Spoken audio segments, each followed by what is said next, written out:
Shalom,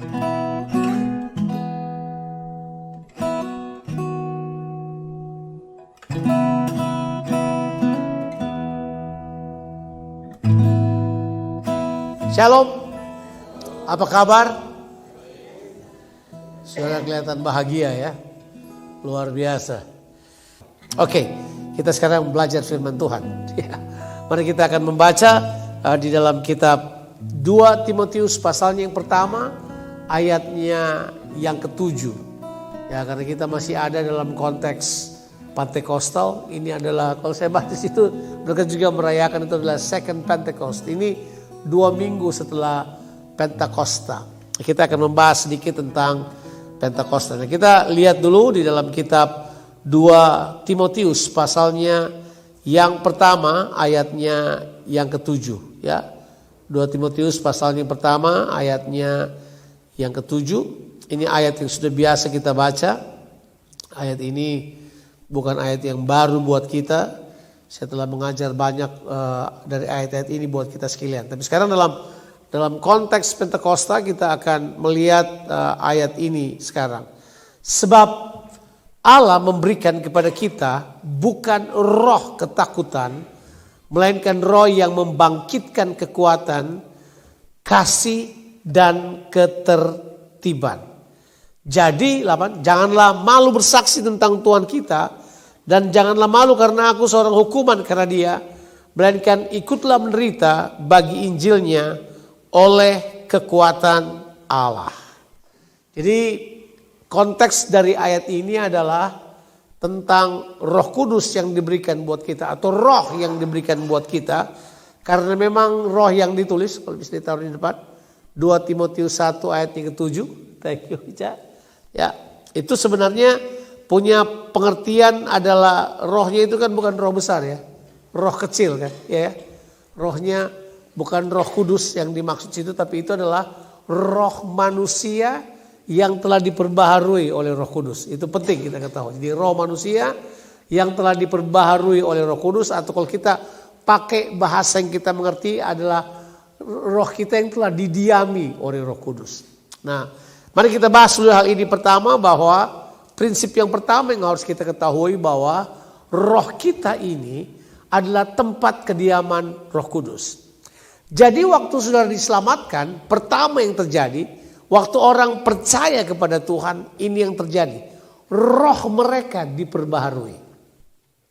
Nah, tentu saudara sudah tahu akibat dosa, roh manusia mati, betul ya? Sudah tahu hal tersebut kan? Jadi waktu Adam makan buah itu kan firman Tuhan berkata, pada waktu kamu memakannya, kamu pasti apa? Mati. Jawabannya waktu Adam makan, ada mati apa tidak? Jawabannya dia tidak mati secara fisik, tapi dia mati secara apa? Secara roh. Nah, roh itu sebenarnya punya tujuan memberikan kepada manusia kesadaran akan Allah. Jadi tujuan roh itu, kalau roh ada berdiam dalam saudara, saudara punya kesadaran akan Tuhan, saudara sadar Tuhan lebih daripada sekedar sadar yang lain. Kalau pikiran kita memberi sadar pada diri kita, jiwa kita, kalau tubuh kita memberi kesadaran kita akan sekitar kita, ya. Nah, kalau roh ini adalah memberi kesadaran akan siapa? Tuhan. Jadi waktu Adam jatuh dalam dosa, Adam kehilangan kesadaran tersebut. Adam kehilangan sadar Tuhannya nggak ada. Karena dia telah jatuh dalam dosa, rohnya yang mati. Rohnya tidak sadar Tuhan. Rohnya lebih sadar kepada hanya hal-hal yang sifatnya daging, sifatnya dunia, sifatnya materi. Dia tidak punya kesadaran akan alam roh. Itu sebenarnya jawaban yang paling sederhana. Tapi waktu Yesus menebus kita baca ayat ini sekaligus langsung kita baca di dalam kitab Galatia pasalnya yang keempat. Coba kita lihat Galatia pasal 4. Kita baca Galatia pasal 4 ayat 5 dan ayatnya yang ke-6. Nah, ini dia. Ia diutus untuk menebus mereka yang takluk kepada hukum Taurat supaya kita diterima menjadi anak. Jadi waktu dia tebus kita, itu yang dia lakukan adalah dia terima kita menjadi anak. Dia bebaskan kita dari dosa. Dosa tidak menguasai kita lagi, Alkitab berkata roh kita dihidupkan. Bagaimana? Nah, itu dia. Dan karena kamu adalah anak, maka Allah telah menyuruh roh anaknya ke dalam hati kita yang berseru, ya Aba, ya Bapa. Nah mungkin orang tanya, samakah hati dengan roh? Nah itu ada penjelasan tersendiri, tapi saya mau katakan kira-kira begini. Hati itu seperti pintu yang membuat seseorang terbuka pada rohnya atau terbuka pada jiwanya. Jadi hati itu seperti pintu. Makanya hati kalau tertutup sesuatu tidak bisa masuk. Kalau hati terbuka sesuatu bisa masuk. Jadi hati itu seperti apa? It's like a door to our life. Jadi siapa menguasai pintu itu dia kuasai the gate. Dan kita tahu kan gate itu adalah posisi of authority. Jadi kemudian kita tahu kalau hati kita terbuka itu berarti seluruh hidup kita terbuka. Nah di sini dibilang waktu Allah menyuruh rohnya ke dalam hati kita yang berseru ya Aba ya Bapa, itulah pengalaman di mana kita dilahirkan kembali. Itu yang disebut dengan pengalaman dilahirkan dari roh. Because the Spirit of God come into our hearts and make our spirit alive. Membuat roh kita hidup kembali. Nah, roh itulah yang dimaksud dengan kata yang ditulis di dalam 2 Timotius pasal yang pertama ayatnya yang ke-7. Roh ini yang dimaksud. Jadi karena roh ini diberikan pada kita diselamatkan. Jadi kita kemudian tahu sekarang roh itu yang bergerak di dalam kita. Siapa percaya bahwa sekarang ini di dalam kehidupan kita bukan cuma ada roh kita, tapi ada roh Allah juga. Itu dia yang penting karena roh Allah di sini telah menghidupkan roh kita dan roh Allah itu berdiam di dalam kita.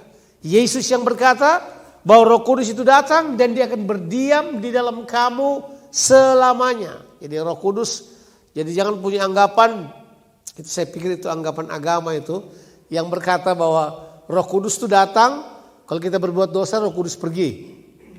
Terus dia datang lagi, dia pergi.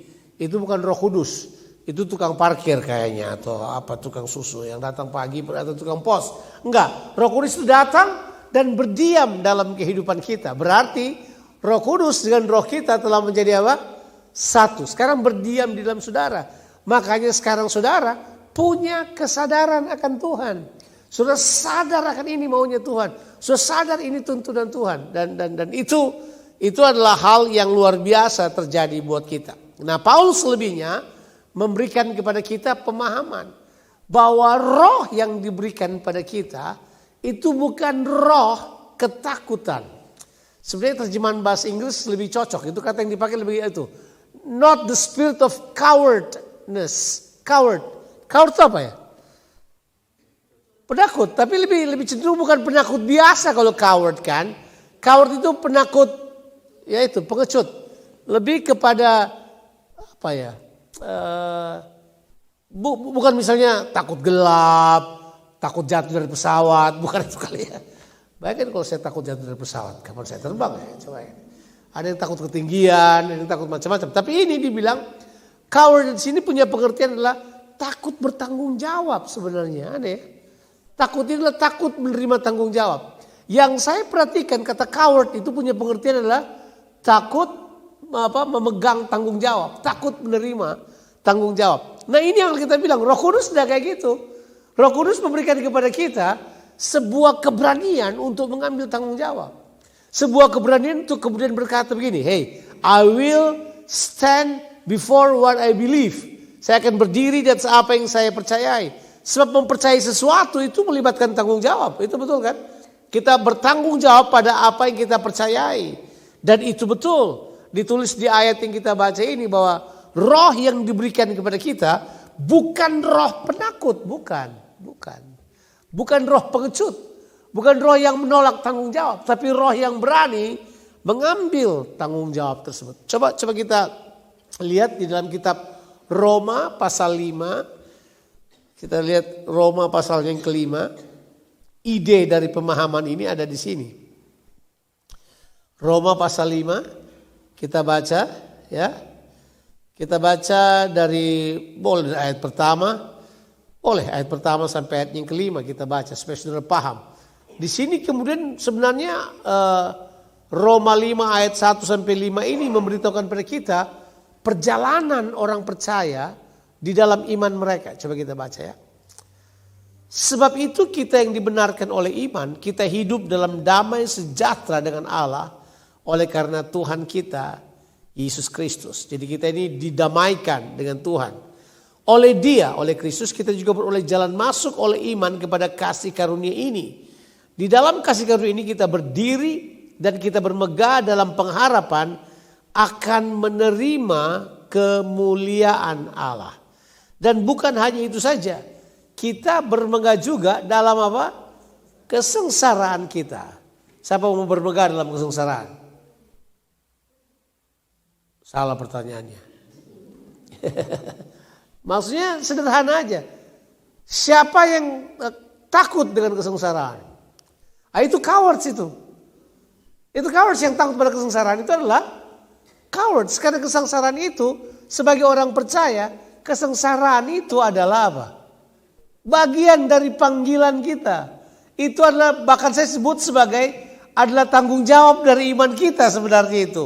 Jadi harusnya waktu kita berhadapan dengan kesulitan, tantangan, persoalan, masalah, apa aja yang kita anggap kesusahan atau sesuatu yang mungkin tidak nyaman buat kita, itu adalah bagian integral dari iman kita. Kita tidak perlu merasa, kok dia menderita, kok dia susah, kok dia ada masalah. Ya kan? Orang berkata, dia ada masalah loh. Semua orang punya masalah. Siapa yang tidak punya masalah? Jadi masalah normal. Biar dulu. Masalah, yang tidak punya masalah, itu yang gak normal. Karena kita semua punya itu. Kita punya masalah. Makanya dia berkata begini, kita harusnya bermegah di dalam kesengsaraan, di dalam masalah kita. Nah, di ayat ini sebenarnya kata kesengsaraan itu lebih kepada penganiayaan karena iman. Ya, saya kira mungkin di Australia sekarang hal tersebut lebih jelas ya. Di Australia udah lebih jelas. Karena saudara orang Kristen sudah disepelekan, karena saudara orang Kristen sudah nggak dilayani dengan baik, karena saudara orang Kristen orang berlaku prejudis pada saudara. Sekarang begitu kan? Kita udah lihat di Australia hal itu udah jadi biasa buat kita. Tapi saya mau katakan pada saudara, udah nggak usah terlalu cengeng mengenai hal tersebut. Harusnya kita bermegah. Kata bermegah itu punya pengertian adalah saudara bersukacita, saudara rasa itu sebagai privilege. Ya. Karena hal tersebut dibilang menimbulkan ketekunan. Dan ketekunan menimbulkan tahan uji ayat yang keempat. Dan tahan uji menimbulkan pengharapan. Jadi ternyata semua perjalanan kita ini ujungnya adalah, kalau kita mengalami kesulitan dan semuanya adalah supaya harapan kita semakin dipertajam. Dan dulu harapan. Kalau harapan dipertajam artinya apa? Tujuan kita semakin jelas. Karena harapan punya arti adalah tersambung pada tujuan. Jangan lupa ya. Arti harapan adalah apa? Tersambung pada tujuan. Jadi kalau kita kemudian menemukan harapan di tengah-tengah penderitaan kita, itu berarti our purpose become sharpened. Dipertajam. Diperkuat lagi. Makanya kita tidak takut menghadapi hal tersebut. Kita bahagia aja. Kita bersuka cita aja. Mengapa? Karena kita semakin dipertajam. Jadi gini. Jangan menganggap masalah itu sebagai sesuatu yang kita harus urus sendiri gitu, nggak usah. Jadi ternyata setelah diteliti-teliti ini, kenapa orang punya masalah kemudian tambah besar? Jawaban yang pertama karena gak ada yang dampingi itu. Jawaban yang kedua adalah terlalu fokus pada masalah dan melihat jalan yang Tuhan sudah siapkan. Kalau saya bilang bahwa setiap kali kita menghadapi masalah, jalan pasti sudah ada, sudah percaya nggak? Jalan keluar pasti sudah ada. Halo? Pasti kan?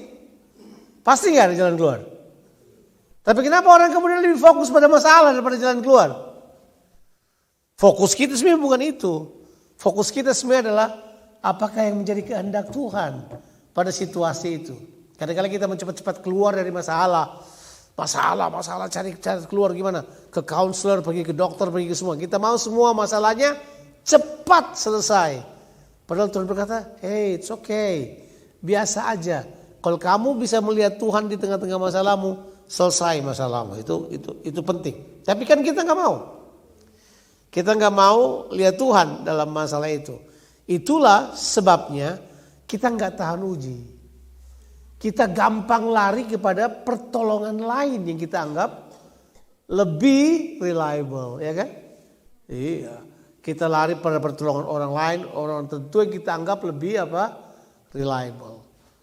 Tadi Bang Jo bilang karena tidak didampingi. Nah itu dia. Ada pendamping saudara, tapi saudara nggak sadar kan? Kalau saya bilang Parakletos selalu ada pada saudara, Roh Kudus selalu ada pada saudara, saudara gimana? Percaya nggak bahwa Roh Kudus selalu ada dengan kita? Tapi kenapa kita kemudian tidak mengandalkan Roh Kudus? Kita lebih mengandalkan siapa misalnya? Mengandalkan pendeta misalnya, mengandalkan orang yang pintar misalnya.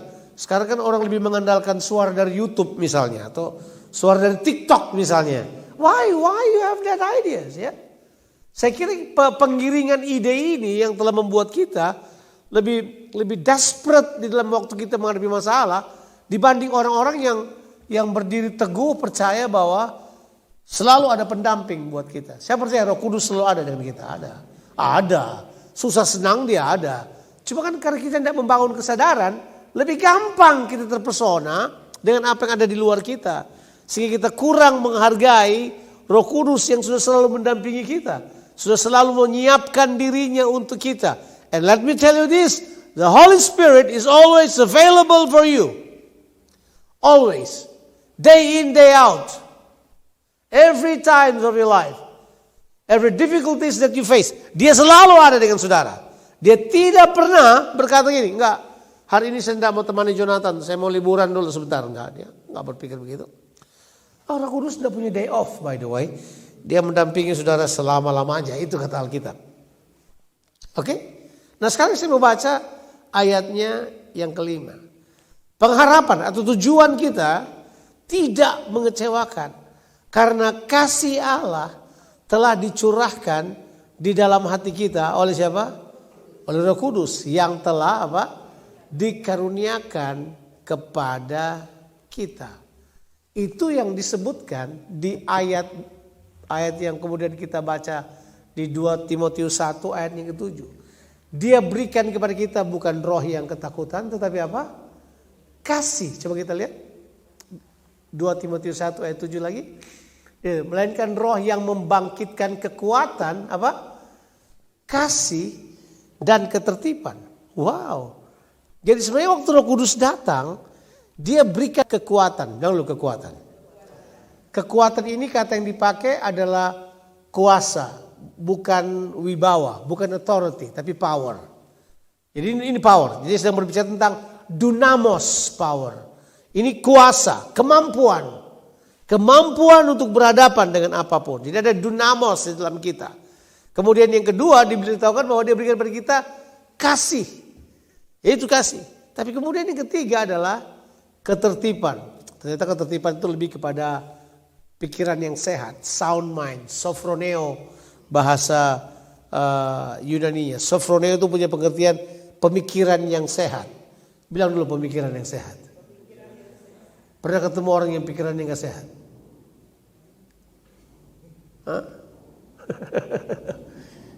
Pikiran yang gak sehat itu adalah istri cantik-cantik, dia salah lihat. Dia lihat yang itu gak sehat pikirannya. Itu yang paling gampang. Istri baik berkorban buat dia pilih cari yang lain. Yang dia baru ketemu setengah jam dan dia rasa itu jawaban kehidupannya. Come on, it's not healthy. Orang yang telah berjuang untuk kehidupannya menolong dia, dianggap orang tersebut sebagai musuhnya. Dia cari yang lain. Keluarga dekatnya yang support dia dianggap gak penting. Ada yang lain yang lebih baik. Terus mereka berkata, this is a better thing in life. You have to try. Nah. Pemikiran yang sehat itu adalah pemikiran yang terbangun oleh firman Tuhan. Pemikiran yang terbangun of what you believe. Makanya kita perlu kembangkan hal tersebut. Roh Kudus menolong kita untuk hal itu. Dia menolong semuanya perkara-perkara domestik kita supaya kita punya confidence untuk memberitakan Injil. Stop dulu sebentar. Terbanyak orang percaya tidak memberitakan Injil karena mereka sibuk urus urusan domestik, betul nggak? They spend most of their times with their own problems. Masalah mereka telah merupakan penghalang mereka untuk bisa memberitakan Injil. Yang pertama jelas tadi kita sudah lihat, ketakutan. Yang kedua adalah ada begitu banyak problem dalam diri mereka yang belum selesai. Wah, kita belum siap lah, kita belum bisa lah, kita nggak bisa pergi memberitakan Injil. Nanti kalau orang tanya kita nggak bisa jawab bagaimana. It doesn't mean anything. Makanya saya lihat ya, pemberita-pemberita Injil yang hebat itu adalah orang-orang yang baru bertobat. Itu cepat mereka. Kenapa? Ya entahlah. Ada yang jawab karena nekat. Mereka belum tahu apa-apa. Mereka cuma bermodal yang dibilang semangat cinta mula-mula. Ya pergi. Tapi itu yang dimaksudkan bahwa mereka baru menghadapi sebuah realita baru dan mereka melakukannya. Nah sementara Roh Kudus sebenarnya datang kepada kita untuk terus-menerus memberikan kepada kita realita baru. Dimensi baru dari pengenalan akan Allah. Pengenalan akan Allah, kebenaran baru, tuntunan baru. Itu Roh Kudus memang buat itu untuk kita. Seperti saya harus katakan pada saudara, mungkin sudah berulang kali saya pernah bilang, saya melayani Tuhan tahun ini sudah lebih dari 40 tahun. Dan saya harus katakan pada saudara, selalu aja ada yang baru yang Roh Kudus singkapkan buat kita. New things, new experience, pemahaman yang baru tentang sesuatu. Dan hal tersebut harus ada pada kita, ya kan? Ya, kita kemarin dikasih takut sama berita yang berkata bahwa sekarang ini AI 4.0 sih, itu katanya akan lebih cerdas dari rata-rata manusia. Jadi nanti AI akan mengganti semuanya. AI punya perasaan loh. Dia bisa lihat wajahmu dan dia tahu kamu punya masalah apa tidak. AI udah bisa deteksi kamu lagi marah apa tidak. Dia bisa lihat. Bayangin AI bisa kayak gitu loh. Kita kan suka bingung kan orang marah sama kita ya apa tidak. Marah ya kamu? Kamu marah ya? Baru kita tahu kan. Tapi mereka mulai berkata, nanti parahnya nanti orang akan lebih suka bercakap-cakap dengan AI daripada dengan manusia yang lain. Bayangkan. Saya beritahu buat AI, your chance is very limited. Kau punya kesempatan masih sangat terbatas. Kita yang tidak menghargainya.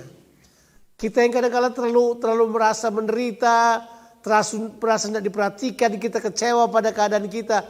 Kita kadang-kadang menolak apa yang Tuhan tawarkan buat kita. Ada Roh Kudus yang bisa menolong kita. Ada Roh Kudus yang dapat menjadi kekuatan buat kita untuk bisa menyatakan dirinya buat kita. Dia akan berkata buat kita, hey, I've given you power. I've given you love. I've given you sound mind. Hey, live with it. Hidup dengan hal tersebut. Hidupi hal tersebut. Kerjakan hal tersebut. Itu akan menolong kamu untuk dapat menjadi saksi Kristus. Untuk pergi dan menyatakan Kristus bagi orang lain. Itu yang dituliskan di dalam ayat-ayat yang kita baca tadi. Coba ayat 8 dia berkata begini. Ayat 8 setelah ayat ini. Ayat 8. Ya. Jadi janganlah malu bersaksi tentang Tuhan kita. Kata bersaksi ini cuma satu kali muncul di Alkitab.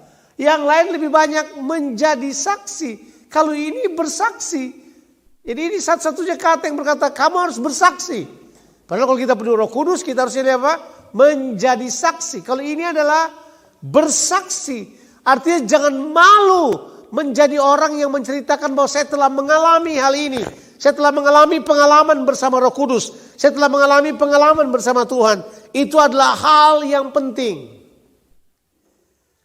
Mungkin masalah kita adalah karena kita berpikir Roh Kudus itu adalah hak gereja Pentakosta atau hak gereja karismatik. Enggak. Roh Kudus itu adalah pemberian untuk semua orang percaya. It doesn't matter kamu Pentakosta, karismatik, atau asmatik, atau apa aja. Saudara tahu bahwa Roh Kudus diperuntukkan untuk saudara, supaya saudara bisa hidup bersamanya, bergaul dengan dia. Sebagaimanapun Roh Kudus adalah Allah yang diutus untuk menjadi, ini dia nih, penolong buat manusia. Sebab manusia kemudian dapat hidup seperti yang Allah kehendaki. Atau yang Tuhan kehendaki. Makanya dia beritahu. Dia bilang ini. Kalau kita telah menerima hal tersebut, kita tidak perlu malu. Yang kedua, kita tidak perlu takut. Yang ketiga adalah kita tidak perlu merasa aneh kalau kita berhadapan dengan penderitaan dan kesusahan.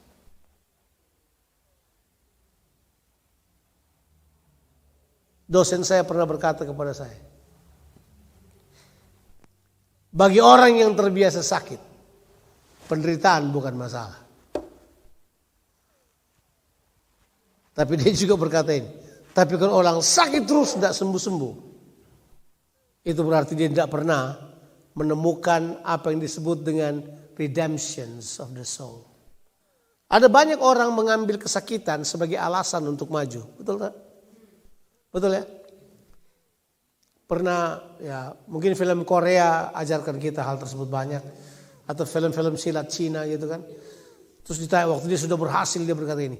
You know what kept me to be successful person? So I can avenge. So I can do the revenge. Bayangkan. Supaya saya bisa membalas. Bayangkan. Jadi mereka tergerak oleh apa? Dendam. Orang-orang yang sukses dan kemudian mereka luka. Itu biasanya mereka simpan lukanya untuk satu saat membalasnya kepada orang lain.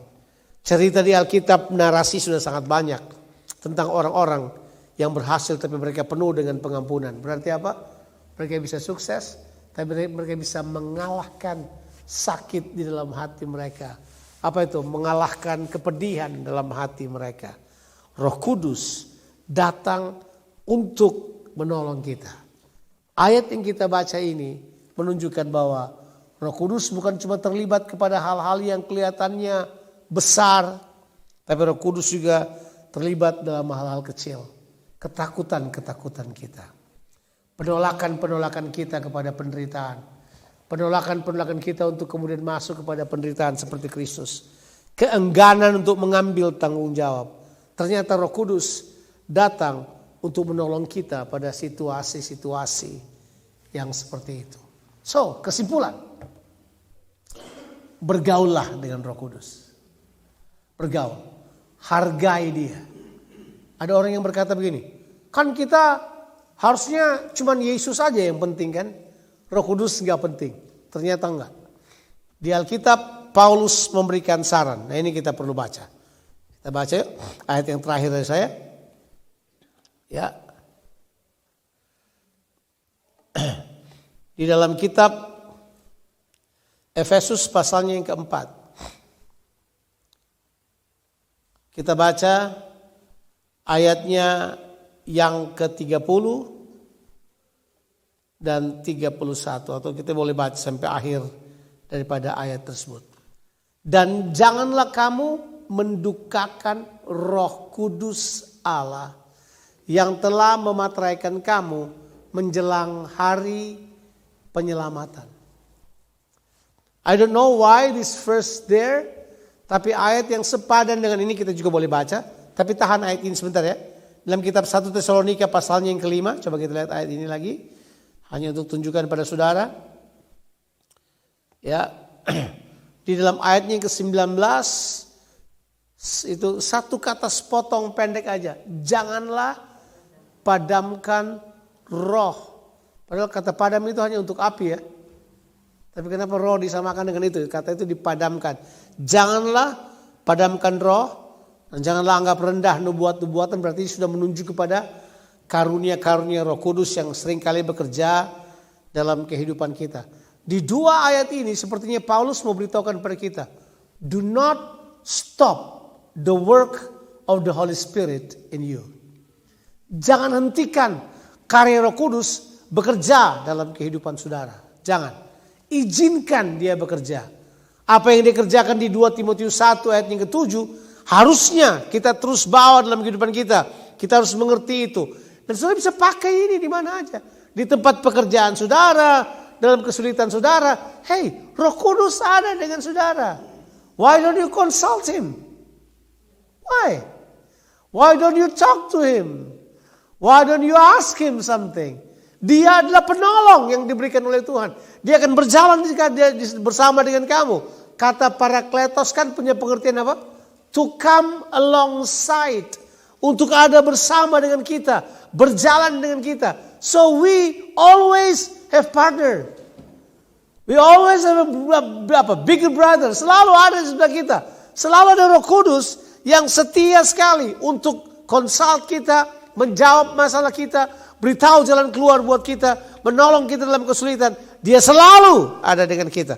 Roh Kudus ada dengan kita. Berarti apa? Bergaullah dengan Roh Kudus. Saya kira-kira berumur 22 tahun, 23 tahun, jadi masih muda. Itu buku udah lama sekali. Tiba-tiba muncul sebuah buku judulnya Good Morning Holy Spirit. Ingat buku itu? Wah, para teologi berkata jangan percaya buku itu. Tapi saya bilang enggak. Buku itu memang hanya menceritakan pengalaman. Tapi Roh Kudus memang bisa diajak bergaul. Ya, sadar aja bahwa dia ada selalu dengan kita. Dia akan menuntun kita pada Yesus Kristus. Dan itu benar. Itu benar pemahamannya. Ini sekarang adalah zaman roh. Ya. Ini adalah zaman roh. Ya, sebentar enggak usah tanya menghujat roh enggak diselamatkan. Enggak usah nanya saya itu nanti. Karena itu paling banyak orang bertanya isi Roh Kudus tentang hal tersebut. Tapi Paulus bilang ini, jangan padamkan roh. Jangan duka citakan roh. Artinya apa? Roh Kudus want to work with you. Dia mau berpartner dengan saudara. Dia mau bekerja di dalam saudara.